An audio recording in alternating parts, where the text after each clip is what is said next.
tiene que ver con la narrativa de comunicación fallida de la oposición para seguir hablando mal de México, para seguir demostrando el odio que le tienen a nuestro país, para seguir enseñando que lo que no tienen son propuestas, pero que lo que sí tienen es mucha violencia verbal, mucha estrategia digital, muchos bots.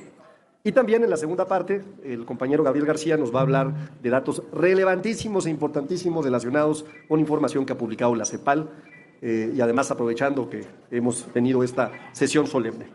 Empezaré por decir que nuevamente, porque lo vimos con la generación Z, lo vimos con el estigma este que han tratado de ponernos de narcogobierno, cuando el único narcogobierno ha sido el de Felipe Calderón y el de los 14 gobernadores que están señalados por vínculos con el crimen organizado del PRI, ¿no? Y ahora la oposición le apostó a, ¿por qué no?, construir una narrativa de que simple y sencillamente el Mundial no se iba a poder realizar, que iba a ser un caos, que no teníamos infraestructura, que la seguridad era terrible. En fin, una gran cantidad de narrativas que fueron construyendo alrededor del Mundial, que parecía que querían que le fuera mal a México, que parecía que querían que nos fuera mal en el Mundial. Y la enorme sorpresa, para ellos, no para nosotros, para ellos que están desconectados de la realidad, fue que pues tuvimos y tenemos un Mundial que millones de mexicanas y mexicanos estamos disfrutando. Pero no solamente estamos disfrutando, estamos saliendo a las calles, al Zócalo, que decían no se va a poder abrir. Bueno, pues hay varios que ya estuvimos ahí, no una, varias veces. O que decían que el estadio se iba a llenar de pañuelos blancos por todos lados, ¿se acuerdan? Pobres, allá andaban repartiendo, regalando, rogándole a la gente que por favor sacara el pañuelo blanco. Y sí, se vio uno, dos o tres. Ya sabemos de quién. De Salinas Pliego y de algunos políticos que ahí estuvieron. Bueno, llegaron al ridículo. Periodista famoso en los montajes, Carlos Loret de Mola, para decir que solamente los narcos, así lo dijo, serían los que asistirían a ese estadio. Y bueno, yo vi a Alito Moreno, yo vi a Alessandra Rojo de la Vega, vi a Ricardo Salinas Pliego, vi a Xóchitl Gálvez, vi a Lemus, vi a Samuel García y también a varias mexicanas y mexicanos, que estoy seguro que no son narcotraficantes como lo afirmaba este periodista especialista en la construcción de narrativas que son falsas. Ante todo lo que se ha dicho, la realidad no se puede ocultar. Y por eso me parece muy relevante mostrar el último ejercicio demoscópico de De las Heras. Por cierto, De las Heras es la encuestadora que tuvo los mejores resultados en las elecciones del 2024. No es Massive Caller, que le daba el triunfo a Xóchitl Gálvez. No es México Elige, que pone en primer lugar a los panistas como referentes de la política nacional. No son las encuestadoras pagadas por ellos. La encuestadora que tuvo mayor precisión en la contienda electoral del 2024 ha dejado a la oposición no tristes, sino lo que le sigue, en una clarísima derrota moral. Y es que una de las preguntas que aquí están mostrando las y los compañeros es, fíjense ustedes, si este domingo hubiera elecciones para diputadas y diputados federales, ¿por cuál partido votaría? El 44% de las y los mexicanos por Morena. Muy abajo, ahí en el basurero de la historia, empatados por supuesto, los hermanitos, el PRI y el PAN con el 9%. Más abajo, Movimiento Ciudadano, contra todas las expectativas de lo que ellos estaban anunciando. Pero no solamente eso, también esta encuesta habla de la intención de voto. Y en la intención de voto, como ustedes lo pueden ver, podemos ver, como lo muestra la compañera, que Morena tiene el 47% de la intención de voto. Es decir, nuestro movimiento, desde que llegamos, o desde que llegó la presidenta de México, no ha tenido ninguna disminución. Falso completamente. Todo lo contrario. La gente sigue viendo en nuestro movimiento la esperanza de la transformación, que no compite, por supuesto, o donde no compiten los robots de la comentocracia. Pero no solamente eso. Esta misma encuesta nos da dos datos que me parecen geniales. El primero, la aprobación de la presidencia. Ahí vemos a los del PRI y a los del PAN diciendo que se está cayendo, igual como dijeron que nos iba a ir en el Mundial, y todas las mentiras. Y otro que también nos gustó mucho, Ya ven que han golpeado a más no poder, claro, estos comentócratas, estos personajes de la derecha, Andrés Manuel López Obrador. Bueno, pues, ¿qué opina la gente hoy? Pues 7 de cada 10 mexicanas y mexicanos, ¿no?, están con una opinión favorable del presidente Andrés Manuel López Obrador. Fíjense, contra todo lo que han tratado de hacer, contra todo el dinero de Salinas Pliego, contra toda la verborrea de Alito Moreno o de Jorge Romero, líder del cártel inmobiliario, contra todo eso, nuestro movimiento sigue firme y en pie, y es importante que el pueblo de México lo sepa y que no se dejen llevar por las falsas narrativas que se inventan cualquier cantidad de cosas con tal de tratar de denostar a nuestro movimiento, ¿no? Lo vimos en el Mundial, todo lo que se inventó.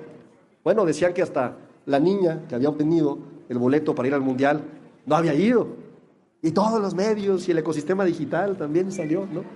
Bueno, se inventaron ya hasta la Shakira del bienestar, ¿no?, según ellos también. Imagínense el grado al que llegaron, ¿no? Nosotros estamos para decirles aquí que estamos muy contentas y muy contentos porque Morena sin duda sigue siendo la opción electoral de la mayoría de las y los mexicanos. Por una razón sencilla, no hay divorcio entre el pueblo y nuestro movimiento. Muchísimas gracias. Adelante, querido Gabriel. Gracias. Otra información relevante del día de hoy es en esta conmemoración, ceremonia solemne por los 75 años de la CEPAL en la delegación regional. Acabamos de escuchar un reconocimiento que hay una contribución determinante de dos países y se coloca en el puntero en la contribución a la disminución de la pobreza, la disminución de la desigualdad a México, sobre todo para todos aquellos que dijeron que iba a haber un escenario catastrófico de la economía. ¿Por qué? Si 13,5 millones de personas salieron de la pobreza y se aumentó de manera contundente el salario mínimo, se contribuye a la disminución de la pobreza y la desigualdad.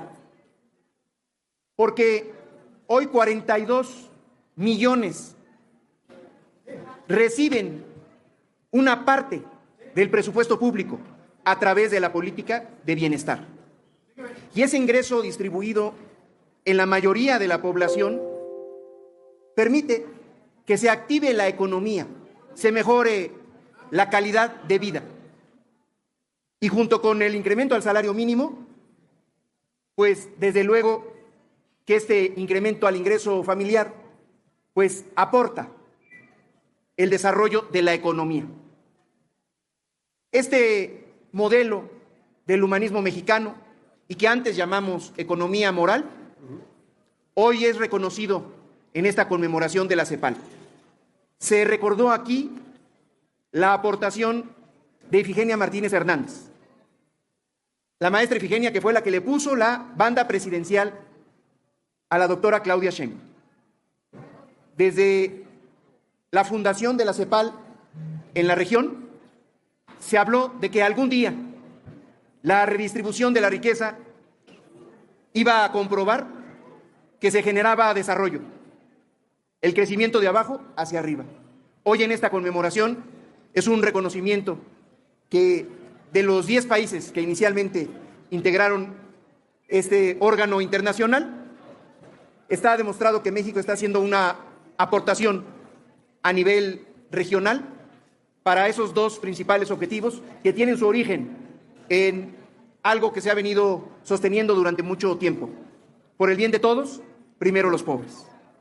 Ahora ha quedado claro en la exposición que acabamos de escuchar que hay que agregar el factor ambiental y la sustentabilidad. Y ese es el nuevo reto del modelo mexicano, que repito, ya es ejemplo a nivel internacional. Gracias, querido Gabriel. Justo platicábamos, Gabriel y yo, cómo él inicia en este movimiento, no sé si me permitas decirlo, con la queridísima maestra Ifigenia, ¿no? Y desde ahí, pues, eres histórico, querido Gabriel. Así es que, gracias. Tenemos 2 preguntas, ¿verdad? Así es, diputado. Abrimos esta ronda de preguntas y respuestas con Margarita Nicolás, de Cadena Raza. Margarita, ¿cómo estás? Bien, gracias. Qué gusto verte. Igualmente, buen día para todas y todos. Preguntarte que, bueno, pues ya empezó la desbandada al interior de Morena y otros partidos a las elecciones del 2027.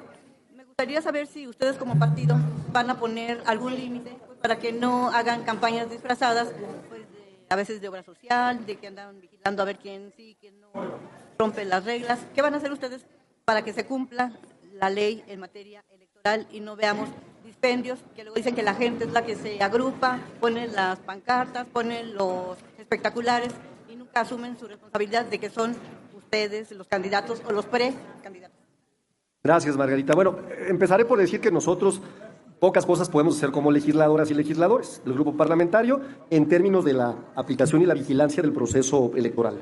Lo que sí te puedo comentar es que en el Consejo Nacional, el más reciente, nuestro movimiento estableció las reglas de participación y son muy claras, muy distintas, claro, a las del resto de los movimientos, porque aquí no somos iguales. Y en ese orden de ideas tenemos no solamente una serie de lineamientos éticos que se aprobaron anteriores a ese Consejo Nacional, sino de reglas muy claras de cómo vamos a participar y de cómo estamos comprometidos en el cumplimiento de la ley. Ya le corresponde a la autoridad electoral determinar cuando hay una violación a cualquier lineamiento o ley electoral. Gracias, Margarita. Ayer el coordinador de Morena en la Cámara de Diputados llamaba al Verde y al PT a la unidad pues para que no poner en riesgo el trabajo de la 4T. Hoy dice Ramírez Marín, el senador, que bueno, que ellos van a ir con sus candidatos donde vean que tienen la gran posibilidad de ganar, como es no precisamente significa una ruptura con Morena, que hay que ser sencillos para aceptar dónde pueden ir juntos y dónde no, sin que eso signifique que después les cuelguen el santito de que más bien por sus intereses muy personales. Y coincido con el senador Ramírez Marín. Efectivamente tenemos una alianza legislativa que ha logrado un número importantísimo de reformas constitucionales, leyes secundarias, y en el proceso electoral, pues los partidos tienen autonomía para determinar dónde participan en alianza y dónde no. En donde participemos en alianza, que creemos que va a ser en la mayoría de los estados, lo haremos con mucha fuerza, y en donde no participaremos también con movimiento con mucha fuerza. Muchas gracias. Juan Pablo Narcia, de N+. ¿Qué tal, diputado? Buenas tardes. ¿Cómo estás, Juan Pablo? Gusto saludarlo. Quisiera tomar su postura acerca de las declaraciones que hizo el coordinador de los senadores del PAN, Ricardo Anaya, donde acusó al gobierno federal de maquillar las cifras de homicidios. Por ejemplo, afirmó que en estados como Baja California Sur, Hidalgo, Quintana Roo, se están registrando muertes como otros delitos que atentan contra la vida u homicidios culposos en lugar de homicidios dolosos. Quisiera saber cómo responde Morena a estos señalamientos. Primero, decirle al senador Ricardo Anaya que León cree que todos son de su condición. Entonces ellos están acostumbrados porque vienen de un narcogobierno, vienen de un gobierno que se robó una elección, y entonces ellos creen que así operan, todos, como ellos, ¿no? La única realidad es que cuando Felipe Calderón llegó a la presidencia, había 26 homicidios dolosos por día. Cuando él se fue había 77. Cuando él llegó a la presidencia había 946 personas desaparecidas en el gobierno, en todo el sexenio de Vicente Fox. Cuando él se fue 17,000. 1,700% de incremento. Eso deja con toda claridad que su política criminal de haberle declarado la guerra al pueblo de México mientras se asociaban con el cártel de Sinaloa desató sin duda la peor crisis de inseguridad que hemos tenido en nuestro país. Y la tendencia te lo dice. Después Enrique Peña Nieto, que no hizo mucho más que desmantelar la poca institucionalidad que había en materia de seguridad, pues hizo que se incrementara hasta que en 2018, cuando nosotras y nosotros recibimos el gobierno, había 100 homicidios dolosos por día. Hoy, de acuerdo a los datos que se dieron ayer en la mañanera, pues estamos hablando de una reducción del 46% del promedio diario. Y te voy a matar el argumento de Ricardo Anaya, facilísimo. La disminución también la reporta Guanajuato, Aguascalientes, Querétaro, y los estados gobernados por el PRI, Coahuila y Durango, incluso Jalisco, ¿no? Chihuahua, ¿no? A pesar de que Chihuahua sigue siendo el estado con más homicidios dolosos. Si fuera cierta su afirmación, entonces los gobiernos del PAN mienten, porque es la misma tendencia. Si fuera cierta la afirmación de Ricardo Anaya, entonces los gobiernos del PRI mienten. Si fuera cierta la afirmación de Ricardo Anaya, entonces los gobiernos de Movimiento Ciudadano mienten. Es falso, hombre. Están con la brújula perdida. No saben ni qué decir porque ¿saben qué quisieran ellos? Y lo digo con una enorme preocupación. Ellos quisieran que esta cifra estuviera altísima. Quisieran que le estuviera yendo muy mal a México. Les molesta cada que estamos demostrando que nuestra estrategia de seguridad da resultados. Esa es la respuesta. Gracias, diputado. Muchísimas gracias. Gracias a todas y a todos. Muchas gracias a las compañeras diputadas y a los compañeros. Gracias, querido Gabriel. Gracias.